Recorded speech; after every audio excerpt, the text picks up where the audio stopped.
Ya pemirsa, terima kasih Anda masih terus menyaksikan Kasih Paham. Saya masih bersama dengan Profesor Budi Pramono. Pak Budi, kita di segmen terakhir ini mungkin kita akan coba ringkaskan lagi. Kompromi realistis apa yang mungkin terjadi antara Amerika Serikat dan Iran di saat keduanya punya tuntutan-tuntutan yang saling berseberangan? Ya, yang pertama Mbak, ya if I may say, there is no compromise. Jadi nggak ada kompromi. Okay. Kenapa? Yang dikompromikan itu tidak ada. Gitu. Itu yang pertama. Yang kedua adalah Mbak kompromi. Kenapa? Karena ini very costly. Semuanya exhausted ya dalam peperangan ini. Jadi jangan dibilang bahwa Iran enggak kok, Iran masih segar, Amerika masih segar. No way.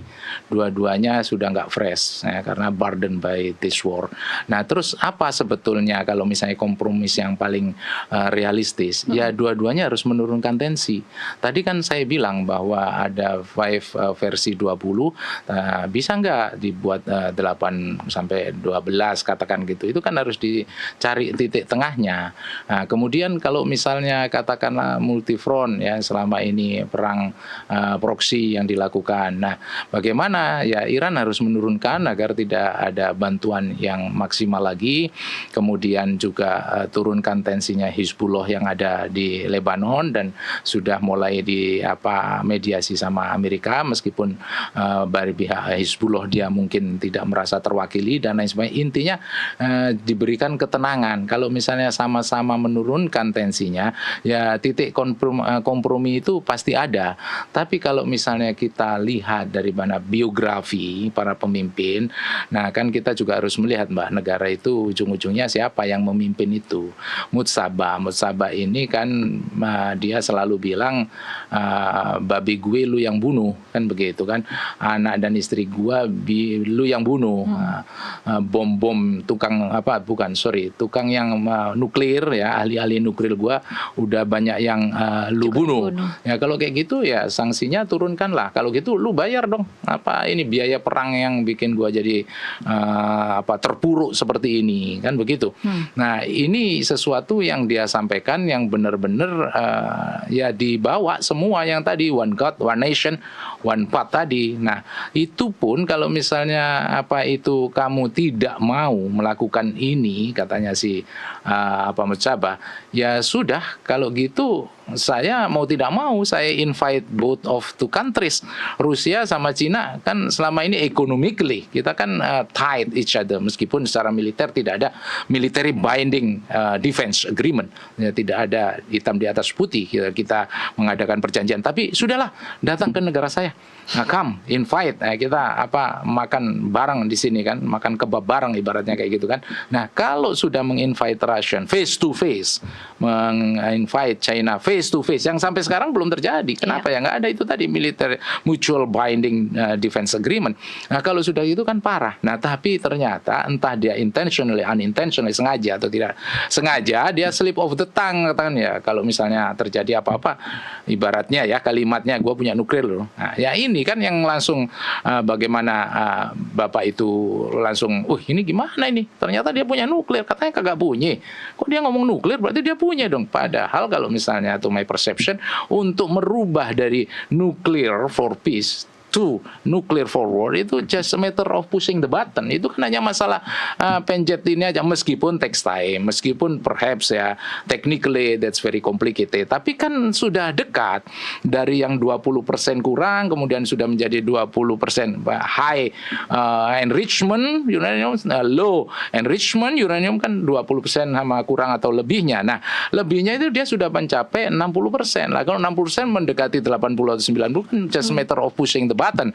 Nah, sehingga dia ngomong itu, gimana ini mau diapakan Iran ini ya. One of them mengatakan habisin aja bos, kan ibaratnya begitu ya, hilangkan aja dari mau, jadikan aja di zaman batu dan lain sebagainya. Tapi kan para orang-orang yang ahli militer campaign ini kan iya kalau kita menang, kalau kita kalah apa kata dunia, sehingga tidak ada no conclusion ya kan. No conclusion ini mungkin simultaneously at that time ada bisikan-bisikan mungkin ya dari Israel. Israel sama ini kan sudah batch di tingkat tinggi ya kan, bagaimana Yerusalem itu bisa jadi ibu kota Israel, bagaimana dia dari veto-vetonya dia sampai 50 veto lebih ini untuk membackup Israel. Ini kan bukti-bukti nyata bahwa memang Amerika luar biasa backup Israel, dan terjadilah yang saat sekarang ini. Nah, kalau dilihat dari biografi, ya, kalau kita mengeksplor in detail 9 komponen strategis, di dalamnya itu ada biografi. Nah, biografi Mustafa seperti itu. Ditambah lagi orang-orang yang di bawahnya juga kekeh juga, dan konon ini adalah orang alumni IRGC yang konon kabarnya lebih keras daripada bokapnya, kan begitu, dari yang Khomeini kan. Iya. Nah, ini kan biografi yang luar biasa yang harus kita pertimbangkan. Dia bukan orang-orang lunak gitu kan. Nah, ditambah lagi yang kita tahu lah bagaimana Trump ini kan. Trump ini kan luar biasa dari naik turunnya dia, ups and downs-nya dia, statement dia kan termasuk orang yang tidak mau tadi yang dia exit remnya itu, mundur pelan-pelannya itu, terus with dignity ya, dia mau nggak mau exit rem, saya mundur tapi bukan kalah, dan gua pasti tetap akan jadi jagoan. Nah, kalau dari dilihat 2 titik yang tidak akan ketemu, ya tadi Pak, option saya yang pertama locked already, sudah terkunci. Jadi tinggal menunggu saja mau apa, coercion military diplomasi ini mau going to the total war atau memang masih ada celah. Kalau masih ada celah, cari intersectionnya, cari irisannya. Nah, irisannya seperti apa? Nah, itulah nanti akan kita bicarakan. Dari intersection inilah kita harus libatkan negara-negara yang memang punya leverage, negara-negara yang punya bargaining power, negara-negara yang bisa ngatur ini 2 orang, meskipun tidak tahu Amerika bisa diatur apa enggak.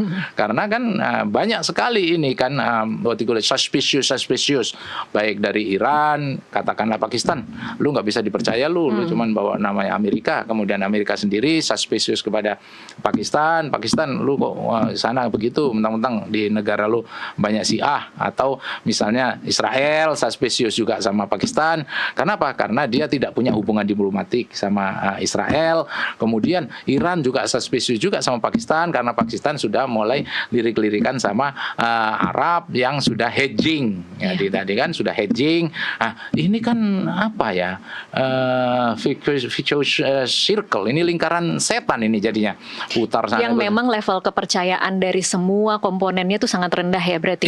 Iya, itu dia. Tapi kalau kemudian tadi Pak Budi sempat mengatakan bahwa kita harusnya masih punya harapan karena dulu pernah terjadi di JCPOA itu. Nah, kalau kemudian kita berpegangan pada itu, Anda cukup optimis tidak bahwa mungkin saja memang akan terjadi kesepakatan, dan kesepakatan itu akan ditandatangani dan beberapa poin kemudian akan diakomodir? Optimis. Karena apa? Optimis ya. Jadi kembali lagi, jangan pernah berpikiran there is no light at the end of the tunnel. Berpikirlah bahwa there is the light at the end of the tunnel. Selalu ada secercah dari lorong gelap yang sangat panjang. Kenapa? Ya karena kan sekarang ini leadershipnya di Amerika ya dari Khomeini kemudian Mujaba, meskipun Mujaba ini keras ya kan. Mujaba ini kan memberikan tuntutan dalam artian yang semuanya itu Amerika bisa kerjakan kok, misalnya konsesinya atau cabut sanksi dan lain sebagainya. Iya, bisa kok itu dikerjakannya. Sanksi itu gampang lah untuk Amerika cabut. Masih bisa, Mbak. Iya. Nah, kemudian kalau misalnya keinginan Trump bagaimana si kontrol terhadap Hormuz, nggak apa-apa kok, Iran tidak si kontrol, Mbak. Kan udah saya bilang dari awal-awal, not si kontrol, udah kamu ambillah si kontrol. Saya hanya si denial. Jadi istilahnya saya tidak menguasai full. Sebelumnya nggak terjadi apa-apa kok. Di Hormuz ini kan terjadi karena apa? Karena leverage yang lain mengalami jalan buntu. Nah, akhirnya Iran kan banyak kartu truf, kartu yang dia bisa mainkan. Ya sudah, mainkan Hormuz. Kenapa Hormuz jadi biggest leverage? Ya karena dia ups and down, buka tutupnya ini ekonomi global. Yang akan naik turun, ini gua pakai. Kan begitu Iran kira-kira bahasa jalanannya lah, Mbak, seperti itu. Oke, baik. Ini terakhir Pak Budi, kalau dari kacamata Indonesia mempelajari apa yang terjadi antara Iran dan Amerika Serikat, baik secara ekonomi maupun secara diplomasi atau secara pertahanan, apa yang bisa kita pelajari dari situasi hari ini? Jadi kalau Mbak bicara seperti itu, maksud Mbak berarti fokus di military life ya. Kalau fokus di military life ini kan kita harus pelajari bagaimana lesson learn-nya. Iya. Iran ini kan dengan modal yang serendah-rendahnya ya ingin mendapatkan keuntungan dan membuat perang itu mahal ya.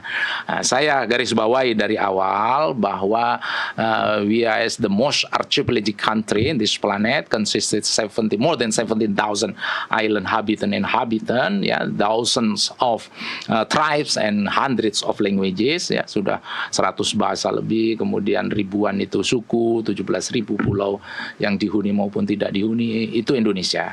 Jadi jangan pernah Mbak berpikiran bahwa harus disama-samakan. Jadi pasti different concept, different country has different concept.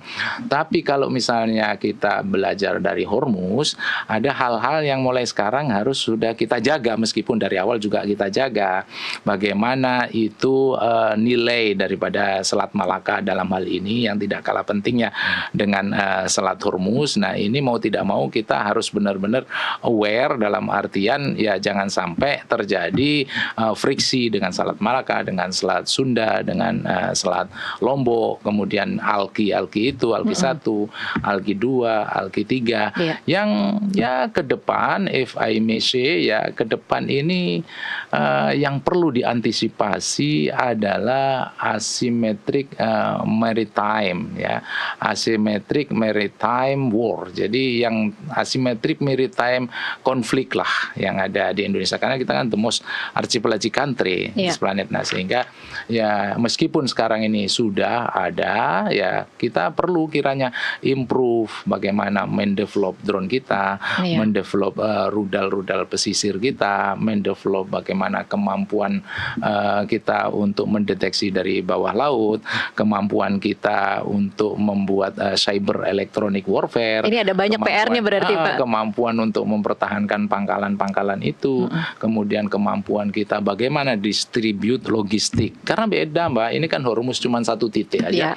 Sebegitu ya kan, bagaimana dengan kita titik yang tadi saya bilang 17,000 island inhabitant, tapi lebih dari itu, Mbak, memang kita ke depan harus banyak benar-benar integrated coordination baik antara institusi, lembaga, yang agar kita benar-benar sadar, aware from the beginning bahwa negara ini harus kita jaga bersama. Segala sesuatu yang terjadi di global yang tadinya sudah dari awal-awal banyak yang menyampaikan bahwa dunia tidak dalam keadaan baik-baik saja, dan sekarang dream comes true gitu kan. Nah, mudah-mudahan ini juga tidak comes true-nya ke kita. Kenapa? Karena kita juga natural resources kita kan tidak sedikit. Kalau Iran selalu membanggakan natural resources kita, nah kita juga punya itu. Sedangkan SDM kita yang sampai sekarang ini insya Allah kan NKRI masih tegak dan kokoh, dalam artian ya kita jangan ada di comfort zone. Jadi kita harus benar-benar merasa civis pacem parabellum, kan itu kan yang tadi lupa saya sampaikan, bahwa saat damai itu sebetulnya adalah persiapan untuk perang. Betul. Kalau misalnya itu kita selalu pegang, bahwa asalnya juga memang Thucydides itu mengatakan bahwa the strong will do anything they want, and then the weakest will be suffer from their want. Jadi yang kuat itu berbuat apa aja sesuka dia, seenak-enak dia, tapi yang lemah ini dia juga akan menderita dari keinginan-keinginan dia yang tidak tercapai. Nah, itu udah long time ago lah Thucydides seperti itu. Jadi hendaknya memang ya kita harus ingat-ingat, Mbak, bagaimana predecessor yang jago-jago bertempur itu berperang, untuk kita jadikan pedoman, untuk jadikan lesson learn. Kemudian harus dikaitkan dengan geopolitical leverage kita, karena different country itu has different treatment. Jadi lain negara juga lain, Mbak, penanganannya. Tidak bisa kita hantam kromo bahwa berarti kita harus begini. Kenapa sih kita nggak begini? Kenapa tidak? Iya, tidak begitu. Itu tidak piawai kalau leader atau di dalam leadership itu seperti itu. Oke, baik. Terima kasih Pak Budi untuk waktunya bersama kami di Kasih Paham. Dan pemirsa, perang modern saat ini bukan lagi soal siapa yang terkuat, tetapi siapa yang kemudian paling lama bertahan. Apakah Amerika Serikat atau Iran yang lebih siap untuk bertahan? Saya undur diri, terima kasih atas perhatian Anda. Sampai jumpa di Kasih Paham berikutnya.